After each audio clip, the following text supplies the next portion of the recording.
Hello दोस्तों, आज हम जानेंगे भूगोल के प्रमुख स्तर रूप के बारे में, जिसको हम major landform of the earth भी कहते हैं। पृथ्वी की सतह समान नहीं होते हैं। कहीं ऊंचे ऊंचे पर्वत होते हैं तो कहीं समतल मैदान होते हैं, कहीं पठार होते हैं तो कहीं घाटियां तो कहीं गहरी खाइयां भी होते हैं। इस विभिन्न आकृतियों को स्तर रूप या लैंडफॉर्म कहा जाता है।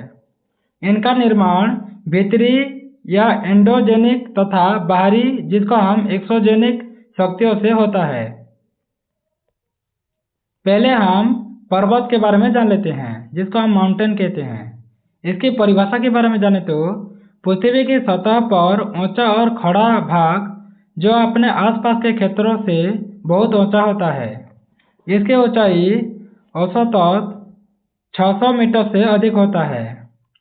उसके बाद इसके निर्माण की बात करें तो भ्रंश और मोड़ ये दोनों होकर निर्माण होते हैं। ज्वालामुखी क्रिया भी यहाँ पर मिलता है, वोल्केनिक एक्टिविटी भी।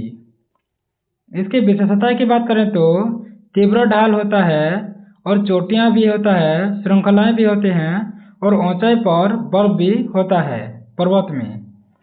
और उदाहरण की बात करें तो हम जैसे एशिया में हिमालय पर्वत है, एंडीज पर्वत जिसको दक्षिण अमेरिका में है, रॉकी पर्वत है जो उत्तरी अमेरिका में है। उसके बाद मैदान के बारे में जान लेते हैं, प्लेन की। इसकी परिभाषा की बात करें तो विश्व समतल या हल्के उतार चढ़ाव वाले क्षेत्र को हम मैदान कहते हैं। इसके निर्माण कैसे होती हो तो नदियों, हिमनदों या हवा द्वारा लाई गई अवसाद को जमाव से होता है मैदान। जैसे हम नदियों या हिमनदियों या हवा द्वारा लाई गई अवसाद को, जिसको हम सेडिमेंट्स भी कहते हैं, ये जमा होकर बनता है प्लेन एरिया। उसके बाद महत्व के बारे में जाने तो यहाँ पर उपजाऊ मिट्टी होता है, जहाँ पर हम कृषि, घनी आबादी या उद्योग परिवहन भी करते हैं। यहाँ पर चाष होता है, कृषि चाष और घनी आबादी, लोग भी ज़्यादा रहते हैं और यहाँ पर फैक्ट्रियाँ भी लगाई जाती है, उद्योग परिवहन भी होता है।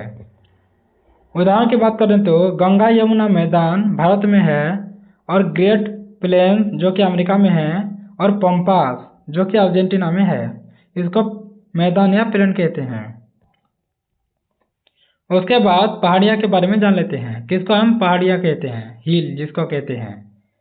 परिभाषा की बात करें तो पर्वत से छोटी होती है लेकिन आसपास से ऊंची भूमि आकृति की होती है। इसकी ऊंचाई 600 मीटर से कम होती है। विशेषता की बात करें तो गोलाकार चोटी होता है और मध्यम ढाल भी होता है। उदाहरण की बात करें तो नीलगिरी पहाड़ियाँ भारत में है और ब्लैक हिल्स अमेरिका में है और पेनाइल हिल्स यूके में है। उसके बाद पठार की बात कर लेते हैं, प्लेटू किसको कहते हैं। ऊंचाई पर स्थित सपाट स्तर रूप जिसे टेबल लैंड भी कहते हैं। टेबल लैंड जैसा रहता है ये। इसका निर्माण ज्वालामुखी या लावा से होता है और भूगर्भीय बॉल और ओथन से भी होता है और अपरदन से भी होता है, इरोजन से। इसकी विशेषता की बात करें तो ऊंचा लेकिन सपाट भाग होता है, टेबल जैसे जैसे ऐसे टेबल होता है ना, ऐसे रहता है। उसके बाद किनारे पर खड़ी ढाल ढाल की तरह होते हैं, जिसको हम एस्कार्पमेंट भी कहते हैं। जैसे उदाहरण की बात करें तो भारत में दक्कन का पठार है और चीन में तिब्बती पठार है और अमेरिका में कोलोराडो पठार भी है। उसके बाद हम ब्यूट के बारे में जान लेते हैं। ब्यूट किसे कहते हैं। बड़ी ढालों वाला छोटा व अलग अलग स्तर रूप में मिलते हैं, जिसको हम चोटी समतल भी होते हैं। जैसे निर्माण की बात करें तो पठार या मेसा के अपर दन के अवशेष होते हैं, ये जैसे हैं वैसे ही ये चित्र है ना।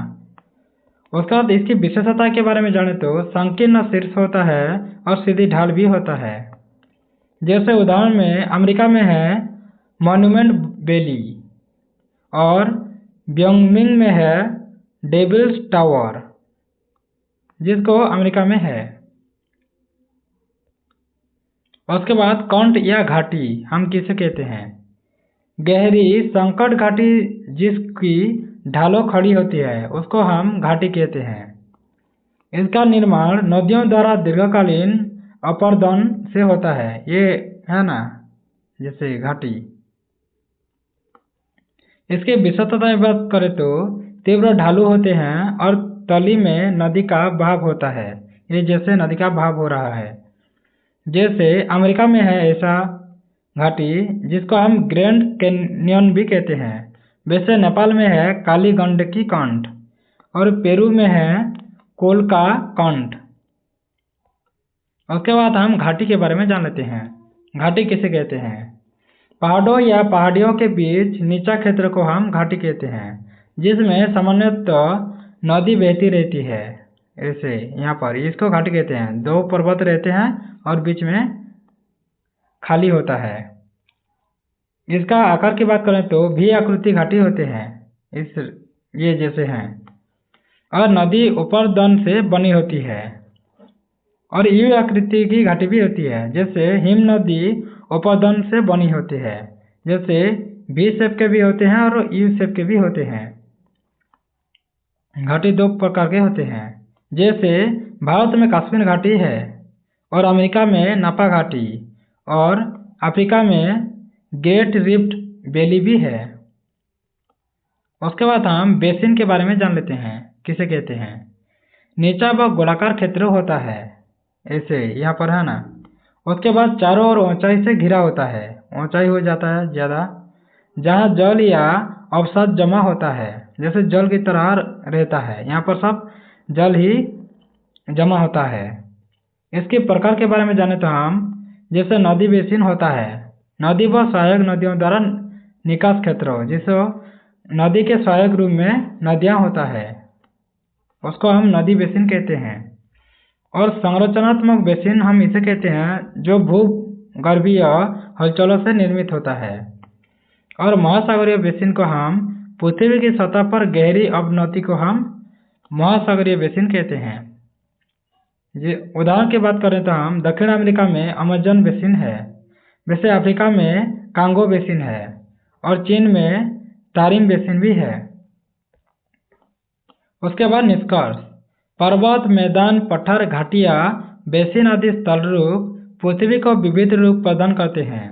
जैसे भीतरी शक्तियाँ को हम एंडोजेनिक कहते हैं, जो ज्वालामुखी व टेक्टोनिक क्रिया में होता है। और बाहरी शक्तियाँ की बात करें तो एक्सोजेनिक, जो नदी, हिमनदी, हवा, समुद्री लहरें और अपर्दन व जमाव में होता है। इन्हीं के कारण हमारी पृथ्वी पर इतनी विविधता और सुंदरता देखने को मिलते हैं। Thanks for watching. अगर ऐसे वीडियो आपको अच्छा लगता है तो सब्सक्राइब कर दें, बेल आइकन दबा दें, लाइक, शेयर एंड कमेंट करना ना भूलें।